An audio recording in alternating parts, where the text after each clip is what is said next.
So one of the things you need to learn as you become a more experienced options trader is you need to learn how to manage your capital efficiently, right? You need to learn especially how buying power works and how certain trades, you can put on a lot of trades for little to no buying power requirement on your part. And this is really the secret as an options trader, how many of us can put on so many trades. We can have several dozen, sometimes more than 100 different positions on. And it's because some of those positions really didn't cost me anything. For example, if I go over to my trading platform, let me pick a ticker here. I'll do AMD because I don't currently have an AMD position. If I go to AMD and let's go to the 54-day cycle, and let's imagine I want to sell the 18 Delta put. Now, the 18 Delta put is going to have a buying power requirement of $1,100. Well, what if I want to sell the 18 Delta call as well? Let me go to the call side. And as you can see, almost no extra buying power was required for me to sell the call. It's essentially a free trade, right? Selling the naked put versus selling the combination of the short put and the short call. We call this a strangle. You're getting that extra trade for free, essentially, right? And so why sell the put when you can sell both the put and the call? You can get twice the credit because you're getting a premium for the put. You're receiving a premium for the call as well. You get twice the credit. You get twice the theta on the trade. You get twice the vega on the trade. And again, it doesn't cost you anything. And this is something that you really have to start thinking about, again, as you become more experienced. I often put on trades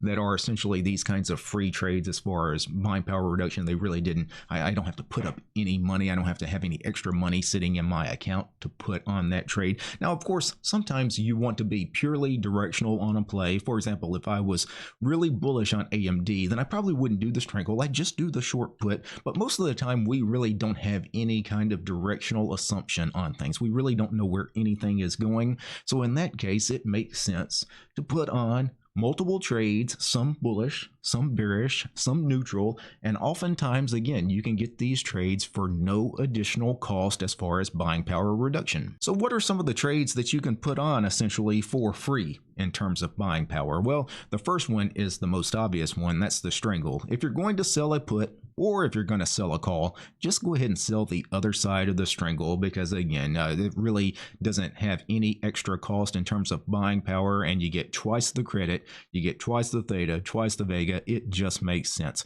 Very similarly, it makes sense if you're going to do a put credit spread. For example, let's imagine I'm bullish in AMD, or let's imagine I really don't have a directional assumption, but I like put credit spread, so that's the strategy I know. Well, if I know about the put credit spread, I probably know about the call credit spread as well. And if you're going to do a put credit spread, you can turn this into an iron condor for essentially no extra buying power reduction on the trade. And the reason you can do this with an iron condor is very similar to the strangle. On the strangle, you have a short put and a short call. You can't lose on both sides. It's impossible for both the call and the put to finish in the money, right? You can only lose on one side. Same thing with the iron condor, the put credit spread and the call credit spread.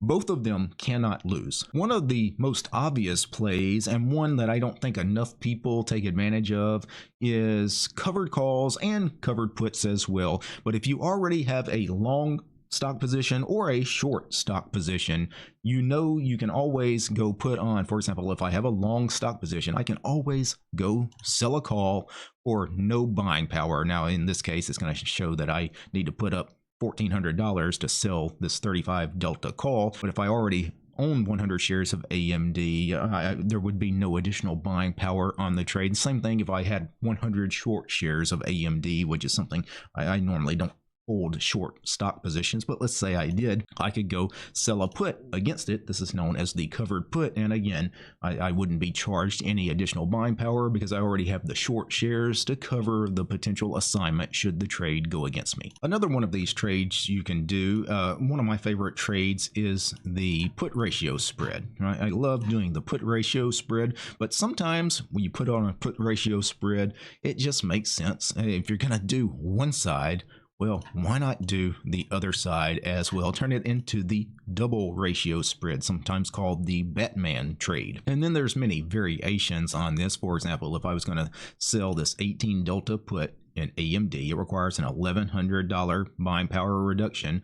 Well, I can go do a call ratio spread on the other side, and unless it requires a extra amount of buying power. In this case, this call ratio spread has a little bit higher buying power reduction than the short put, but you can see just a little bit. It increased the buying power to 1379. But let's imagine I was doing the call ratio spread by itself. Well, it makes sense to go ahead and do something on the other side, for example, like a short put. So again, this is just in my mind, I'm thinking about what's the best way to make efficient use of my capital, this capital that is tied up, this buying power that is being tied up in this trade. Do I want it to be tied up into just one trade, or can I double dip? Essentially, right? Can I put on a second trade? And you can also do this with back ratio spreads as well as our standard front ratio spreads. I don't do a lot of back ratio spreads, but let's imagine I wanted to do this rather wide back ratio spread here. So this is a call back ratio spread. It has it actually wins if we get a big up move. We win very slightly to the downside, but there's this dead area at the bottom of it. If I go to the curve and analysis, let me just show you guys this in case you're not familiar with how the back ratio spread looks, right? We've got this dead zone here that is our max loss at expiration. It's the two long strikes, but if we get the big up move, we could profit, potentially unlimited profits to the upside. But if we lose to the downside, we make a small profit, and then we just need to make sure that we don't get stuck in this trap here in the center. Now, this is an interesting thought experiment because this is not a trade I would normally put on, not my favorite kind of strategy anyway, but let's imagine, just for purposes of this video, I'm putting on this trade. This call back ratio spread has a buying power reduction of $1,700.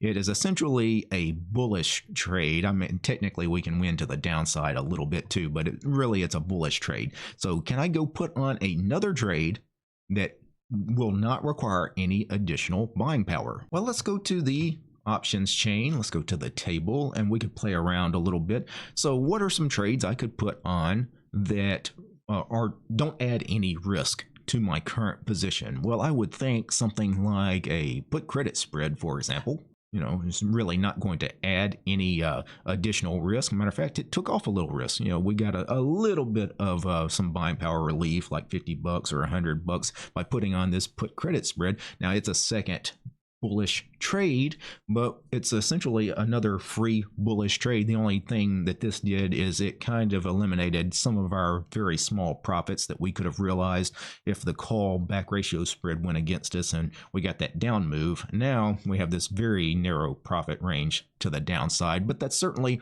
again, as far as buying power is concerned, that's a free trade that I could put on in conjunction with this trade. I could probably put on a call debit spread, another bullish trade, especially if I don't have to pay very much for it, as long as I keep the price under this profit zone to the downside. If I go back to the curve here, let's see, we make a profit at expiration of $306. So as long as I don't spend more than $300 on a debit spread. So let's see if I can actually put on this debit spread. Would it change my buying power reduction? Well, it actually lowered it, oddly enough. So I can actually put on, again, a second bullish trade, and it actually doesn't do any damage to me as far as buying power reduction. Now we have to get a little bit of bigger move to really start profiting on the trade, because there was a debit involved, obviously, for paying for the debit spread.